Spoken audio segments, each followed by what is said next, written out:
Ayan na guys, ang ating sinabawang pork na mayroong patula. O ayan, 'di ba?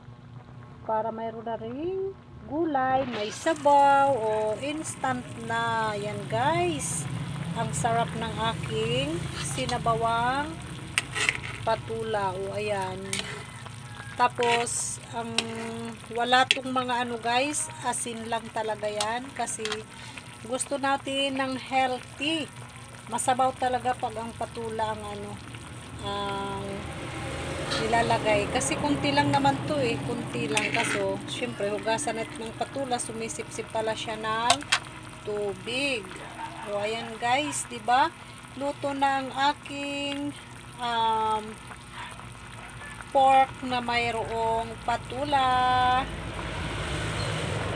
Ayan.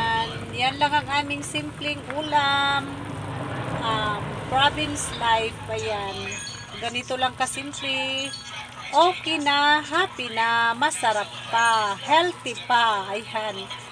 Thank you for watching. Ayan, sa mga nanonood ng aking video. Thank you so much. Bye-bye and God bless.